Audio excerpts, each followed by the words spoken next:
નમસ્કાર વિદ્યાર્થી મિત્રો, આજે આપણે સ્વસ્થાન સંરક્ષણ ની ચર્ચા કરીએ. તો કાલે છેલ્લા ટોપિકમાં આપણે સ્વસ્થાન સંરક્ષણ એટલે કે ઇન સિટુ કન્ઝર્વેશન અથવા તેને ઓન સાઇટ કન્ઝર્વેશન પણ કહેવાય, અને નવસ્થાન સંરક્ષણ એટલે કે એક્સ સિટુ કન્ઝર્વેશન અથવા તેને ઓફ સાઇટ કન્ઝર્વેશન પણ કહેવાય. તેની થોડી ચર્ચા એટલે કે તેની વ્યાખ્યા અને તેનો પરિચય આપણે મેળવી લીધો છે. હવે આજે આપણે સ્વસ્થાન સંરક્ષણની વિગતવાર ચર્ચા કરીએ. તો આપણે જાણીએ છીએ સ્વસ્થાન સંરક્ષણ એટલે સજીવોનું તેના પોતાના કુદરતી વસવાટમાં જ સંરક્ષણ કરવું. એટલે કે કેટલાય પ્રાણીઓ અને કેટલી વનસ્પતિઓને તેના પોતાના કુદરતી વસવાટમાં જ સાચવવા, તેને કહેવાય સ્વસ્થાન સંરક્ષણ. તેમાં 4 બાબતો આવે. એક, હોટસ્પોટ અથવા તાત્કાલિક ધ્યાન ખેંચતા પ્રદેશો.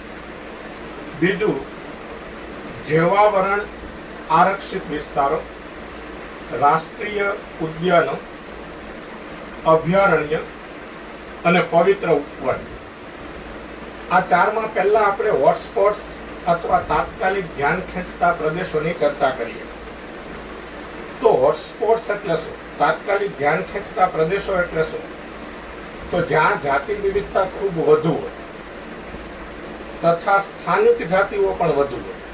સ્થાનિક જાતિઓ એટલે એવી જાતિઓ કે જે તે પ્રદેશ પૂરતી મર્યાદિત હોય અને અન્યત્ર બીજે ક્યાંય જોવા મળતી ન હોય. એટલે કે ઘણી વનસ્પતિ અને પ્રાણીની જાતિઓ જંગલમાં એવી હોય છે કે એ જાતિઓ તે જંગલમાં જ જોવા મળે, પછી બીજા કોઈ પ્રદેશમાં કોઈ વિસ્તારમાં જોવા મળે નહીં. એટલે કે એક જ જગ્યાએ જોવા મળે.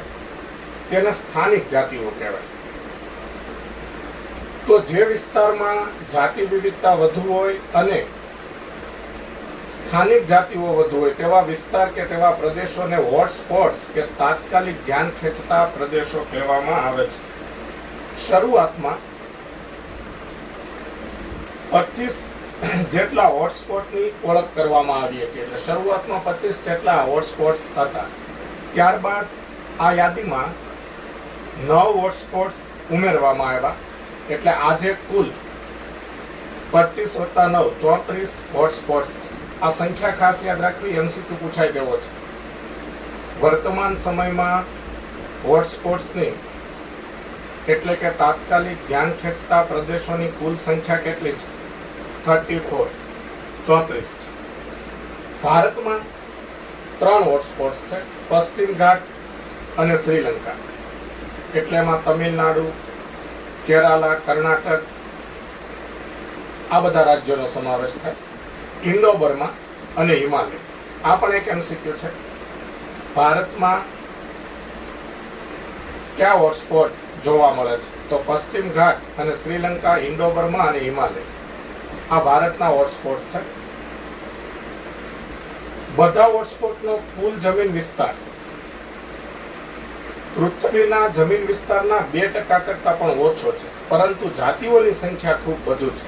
એટલે કે બધા હોટસ્પોટ્સને ભેગા કરીએ તો પણ તે પૃથ્વીની જમીન વિસ્તારના 2% કરતા ઓછો વિસ્તાર ધરાવે છે, પરંતુ તેમાં જાતિઓની સંખ્યા ખૂબ વધુ છે. આ હોટસ્પોટ્સની કડક સુરક્ષા દ્વારા આપણે સમૂહ વિલોપનના દરને લગભગ 30% સુધી ઘટાડી શકાય છે. એટલે કે જો આ હોટસ્પોટ્સ જાળવી રાખવામાં આવે, તેની કડક સુરક્ષા કરવામાં આવે તો જાતિ વિલોપનનો દર છે તેને 30% સુધી ઘટાડી શકાય છે. તો આ વાત હોટસ્પોટ્સની થઈ. હવે સ્વસ્થાન સંરક્ષણમાં બીજી બાબત આવે છે જીવાવરણ આરક્ષિત વિસ્તારો. હોટસ્પોટ્સ બાદ જીવાવરણ આરક્ષિત વિસ્તારો, રાષ્ટ્રીય ઉદ્યાનો અને અભયારણ્ય અને પવિત્ર ઉપવનો નો સમાવેશ પણ સ્વસ્થાન સંરક્ષણમાં થાય છે. તો હમણાં આપણે હોટસ્પોટ્સની વાત પૂરી કરી. જીવાવરણ આરક્ષિત વિસ્તારો. તો અત્યારે ભારતમાં આવા જેવાવરણ આરક્ષિત વિસ્તારો 14 છે. એનસીઈઆરટીની આ ટેક્સ્ટબુક મુજબ વિદ્યાર્થી મિત્રો તમારે માત્ર જેવાવરણ આરક્ષિત વિસ્તારોની સંખ્યા જ યાદ રાખવાની છે કે તેની સંખ્યા 14 છે. પણ એના વિશે થોડી માહિતી આપું તો જેવાવરણ આરક્ષિત વિસ્તારોનો સિદ્ધાંત MAB મેન એન્ડ બાયોસ્ફિયર દ્વારા આપવામાં આવ્યો. તેમાં વનસ્પતિ અને પ્રાણીઓની જાળવણી તો થાય જ છે, એટલે કે વનસ્પતિ પ્રાણીઓની જુદી જુદી જાતિઓની જાળવણી તો થાય જ છે કાયદાઓ દ્વારા, પરંતુ સાથે સાથે પ્રક્રિયામાં માનવ સમાજને પણ સાંકળી લેવામાં આવે છે. તો તેવા વિસ્તારોને જેવાવરણ આરક્ષિત વિસ્તારો કહેવાય છે કે જ્યાં જૈવ વિવિધતાની જાળવણીની સાથે સાથે એટલે કે વનસ્પતિ અને પ્રાણીઓની જાળવણીની સાથે સાથે ત્યાંના માનવ સમાજને પણ સાંકળી લેવામાં આવે છે. ત્યાર પછી રાષ્ટ્રીય ઉદ્યાનો અને અભયારણ્ય. તો હાલમાં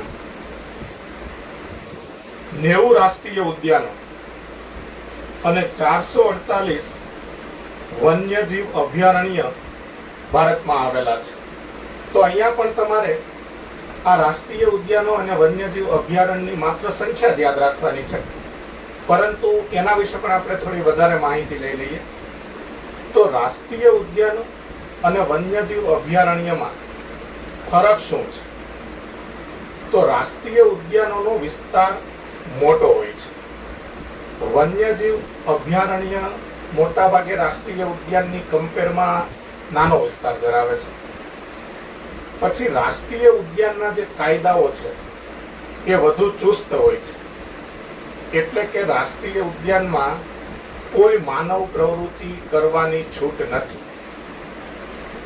કોઈ પણ પ્રકારની માનવ પ્રવૃત્તિનો ત્યાં નિષેધ છે.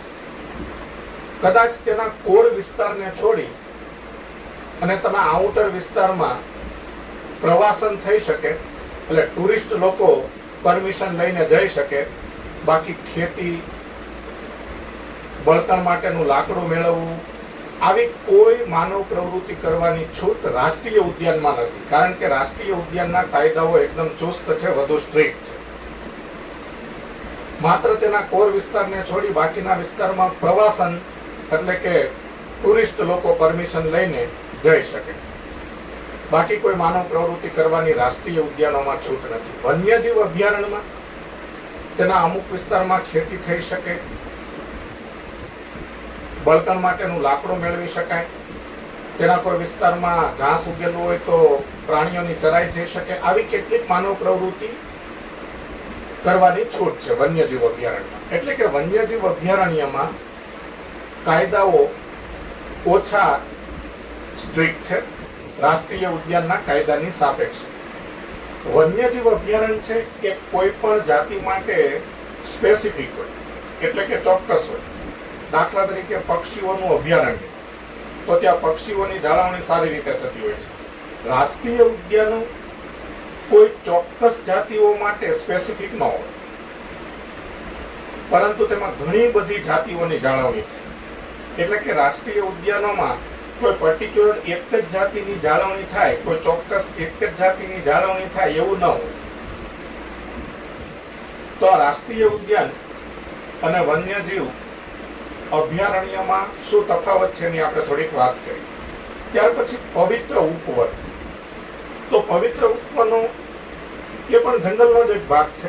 આપણે જાણીએ છીએ કે ભારતમાં ધાર્મિક અને સાંસ્કૃતિક પરંપરાઓ છે, એટલે કે ભારત ધાર્મિક અને સાંસ્કૃતિક પરંપરાઓનો ઇતિહાસ પણ ધરાવે છે, જેમાં પ્રકૃતિની સુરક્ષા પર ભાર મૂકવામાં આવે છે. ઘણી સંસ્કૃતિઓમાં જંગલો માટે અલગ હિસ્સો છોડી દેવામાં આવતો હતો અને તેમાં રહેલા બધા જ વૃક્ષો અને વન્ય જીવનની પૂજા કરવામાં આવતી અને સમગ્ર રીતે ત્યાં સજીવોને રક્ષણ આપવામાં આવતું. તેને પવિત્ર ઉપવન કહેવામાં આવે છે. એટલે ટૂંકમાં પવિત્ર ઉપવન એટલે ધાર્મિક માન્યતાને આધારે વનસ્પતિ અને પ્રાણી સુરક્ષિત વિસ્તારો. એટલે જંગલનો કોઈ એવો અમુક ભાગ હોય, અમુક હિસ્સો હોય, ત્યાં જે વનસ્પતિઓ અને પ્રાણીઓ હોય એની પૂજા કરવામાં આવે અને તેનું સંપૂર્ણ રીતે રક્ષણ કરવામાં આવે. આ વિસ્તારને પવિત્ર ઉપવન કહેવાય. તેના કેટલાક ઉદાહરણો તો પવિત્ર ઉપવનના ઉદાહરણોમાં મેઘાલયની ખાસી અને જયંતિયા ટેકરીઓ, રાજસ્થાનની અરવલ્લી ટેકરીઓ, કર્ણાટક અને મહારાષ્ટ્રના પશ્ચિમ ઘાટના વિસ્તારો તથા મધ્યપ્રદેશના સરગુજા, ચંદા અને બસ્તર વિસ્તારોમાં આવા પવિત્ર ઉપવન જોવા મળે છે. મેઘાલયના પવિત્ર ઉપવન એ દુર્લભ અને સંકટમાં રહેલ, દુર્લભ એટલે ખૂબ ઓછી, બહુ ભાગ્ય જોવા મળે એવી રેર અને સંકટમાં રહેલ વનસ્પતિઓની ઘણી સંખ્યા માટેના અંતિમ શરણાર્થીઓ છે. એટલે કે ત્યાં હવે વનસ્પતિઓની કેટલીક દુર્લભ જાતિઓ જોવા મળે છે, જે સંકટમાં રહેલી જાતિઓ છે. એટલે કે ટૂંક સમયમાં ભવિષ્યમાં તેની નાશ પામવાની શક્યતા છે. તો આ સ્વસ્થાન સંરક્ષણમાં 4 બાબતોનો સમાવેશ થાય. રિપીટ કરું, હોટસ્પોટ્સ એટલે કે તાત્કાલિક ધ્યાન ખેંચતા પ્રદેશો, જ્યાં જાતિ સમૃદ્ધિ વધારે હોય અને ઘણી સ્થાનિક જાતિઓ હોય એવા વિસ્તારોને હોટસ્પોટ્સ કહેવામાં આવે છે. સ્થાનિક જાતિ એટલે એવી જાતિઓ કે ફક્ત એ જાતિ એ જ વિસ્તારમાં જોવા મળે, એ જ વસવાટમાં જોવા મળે, અન્ય કોઈ જગ્યાએ જોવા મળે નહીં. શરૂઆતમાં 25 જેટલા હોટસ્પોટ્સની ઓળખ કરવામાં આવી હતી, પરંતુ પછી તેમાં 9 ઉમેરાયા, એટલે આજે કુલ 34 હોટસ્પોટ્સ છે. ભારતમાં 3 હોટસ્પોટ્સ છે: પશ્ચિમ ઘાટ અને શ્રીલંકા, ઇન્ડો બર્મા અને હિમાલય. આ બધા હોટસ્પોટ્સની જમીનનો કુલ વિસ્તાર 2% કરતાં પણ ઓછો છે, પરંતુ તેમાં જાતિઓની સંખ્યા ખૂબ વધુ છે. આ હોટસ્પોટ્સની કડક સુરક્ષા દ્વારા વિલોપનના દરને લગભગ 30% સુધી ઘટાડી શકાય છે. ત્યાર પછી જીવાવરણ આરક્ષિત વિસ્તારો, રાષ્ટ્રીય ઉદ્યાનો અને અભયારણ્ય. તો ભારતમાં જીવાવરણ આરક્ષિત વિસ્તારો 14 છે, રાષ્ટ્રીય ઉદ્યાનો 90 અને વન્યજીવ અભયારણ્ય 448 છે. આજે MCQ માટે આ આંકડાકીય માહિતી છે તે ખૂબ મહત્વની છે. પવિત્ર ઉપવનો તો ધાર્મિક માન્યતાને આધારે જ્યાં વનસ્પતિ અને પ્રાણીઓ સુરક્ષિત છે તેવા કેટલાક વિસ્તારોને પવિત્ર ઉપવનો કહેવાય છે. તેમાં મેઘાલયની ખાસી અને જયંતિયા ટેકરી, રાજસ્થાનની અરવલ્લી ટેકરીઓ, કર્ણાટક અને મહારાષ્ટ્રના પશ્ચિમ ઘાટના વિસ્તારો તથા મધ્યપ્રદેશના સરગુજા, ચંદા અને બસ્તર વિસ્તારોનો સમાવેશ થાય છે. મેઘાલયના પવિત્ર ઉપવનોમાં દુર્લભ અને સંકટમાં રહેલ વનસ્પતિની ઘણી સંખ્યા માટેના તે અંતિમ શરણાર્થીઓ છે. તો આ વાત થઈ સ્વસ્થાન સંરક્ષણની.